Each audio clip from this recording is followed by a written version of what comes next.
ಹಾಕಿಕೊಂಡು ಸಂಭ್ರಮಿಸ್ತಾ ಇದ್ದಾರೆ ಸಿದ್ದರಾಮಯ್ಯ ಅಭಿಮಾನಿಗಳು. ಈ ಬಾರಿ ಸ್ವಲ್ಪ ವಿಶೇಷವಾಗಿ ಎಂಟ್ರಿ ಇದೆ ಸಿದ್ದರಾಮಯ್ಯನವರು. ಈ ಹಿಂದೆ ಎಲ್ಲ ಡೈರೆಕ್ಟ್ ಆಗಿ ವೇದಿಕೆಗೆ ಬರ್ತಾ ಇದ್ರು, ಆದರೆ ಈ ಸಲ ಒಂದ್ ಸ್ವಲ್ಪ ರ್ಯಾಂಪ್ ವಾಕ್ ಇದೆ. 5 ವರ್ಷಕ್ಕೆ ಕಡಿಮೆ ಆಗ್ತಾ ಬರ್ತಾ ಇದ್ದಾರೆ. ಕಳೆದ ಬಾರಿ ಗೆದ್ದಿದ್ದದ್ದು 18. ನಾನು ಜನತಾದಳ ಎಸ್ನ ಅಧ್ಯಕ್ಷನಾಗಿದ್ದಾಗ ಒಟ್ಟು ಗೆದ್ದಿದ್ದಂತ ಸ್ಥಾನಗಳು 59. ಈಗ ಎಷ್ಟಪ್ಪ ದೇವೇಗೌಡ್ರೆ, ಕುಮಾರಸ್ವಾಮಿ ಎಷ್ಟು ಗೆದ್ದಿದ್ದೀರಿ? ಈಗ ನೀವು ಗೆದ್ದಿರೋದು 18 ಸ್ಥಾನಗಳನ್ನು ಮಾತ್ರ. ನೀವು ಯಾವ ಕಾರಣಕ್ಕೂ ಕೂಡ ಕರ್ನಾಟಕದಲ್ಲಿ ಮತ್ತೆ ಅಧಿಕಾರಕ್ಕೆ ಬರಲಿಕ್ಕೆ ಸಾಧ್ಯ ಇಲ್ಲ. ನಿಮ್ಮ ಸ್ವಂತ ಶಕ್ತಿ ಮೇಲಂತೂ ಬರಲಿಕ್ಕೆ ಸಾಧ್ಯ ಇಲ್ಲ.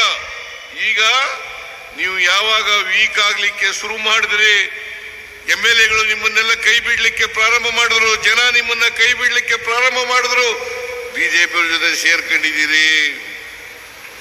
ಬಿಜೆಪಿಯವ್ರ ಜೊತೆ ಸೇರ್ಕೊಂಡಿದ್ದಾರೆ. ಕಳೆದ ಲೋಕಸಭಾ ಚುನಾವಣೆಯಲ್ಲಿ ಎಷ್ಟು ಗೆದ್ರು ಅವರು? 2 ಸ್ಥಾನಗಳನ್ನು ಮಾತ್ರ. 2 ಸ್ಥಾನಗಳನ್ನು ಮಾತ್ರ. 17 ಸ್ಥಾನಗಳನ್ನ ಬಿಜೆಪಿ ಗೆದ್ರು. 17 ಸ್ಥಾನಗಳನ್ನ ಬಿಜೆಪಿ ಗೆದ್ರು. 2 ಜೆಡಿಎಸ್.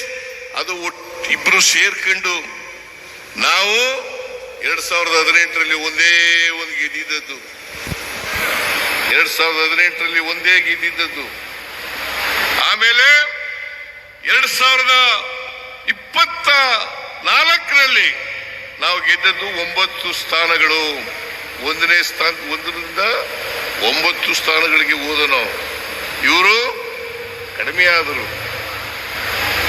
ನೀವು ಈ ರಾಜ್ಯದಲ್ಲಿ ಜನಪ್ರಿಯತೆಯನ್ನು ಉಳಿಸಿಕೊಂಡಿದ್ದೀರಾ? ಜನರ ಅಭಿಮಾನವನ್ನು ಉಳಿಸಿಕೊಂಡಿದ್ದೀರಾ? ಜನರ ಪ್ರೀತಿಯನ್ನು ಉಳಿಸಿಕೊಂಡಿದ್ದೀರಾ? ಇಲ್ಲ. ಇದನ್ನ ಅರ್ಥ ಮಾಡ್ಕೋಬೇಕಾಗ್ತದೆ. ಇವರು ಯಾವತ್ತೂ ಕೂಡ ಕರ್ನಾಟಕದ ಪರವಾಗಿ ಇರ್ತಕ್ಕಂಥ ಜನ ಅಲ್ಲ, ಬಡವರ ಪರವಾಗಿರ್ತಕ್ಕಂಥ ಜನ ಅಲ್ಲ, ದಲಿತರ ಪರವಾಗಿರ್ತಕ್ಕಂಥ ಜನ ಅಲ್ಲ, ಹಿಂದುಳಿದವರ ಪರವಾಗಿರ್ತಕ್ಕಂಥ ಜನ ಅಲ್ಲ, ಅಲ್ಪಸಂಖ್ಯಾತರ ಪರವಾಗಿರ್ತಕ್ಕಂಥ ಜನ ಅಲ್ಲ ಅಂತಕ್ಕಂಥದನ್ನ ಸಾಬೀತು ಮಾಡಿದ್ದೀರಿ.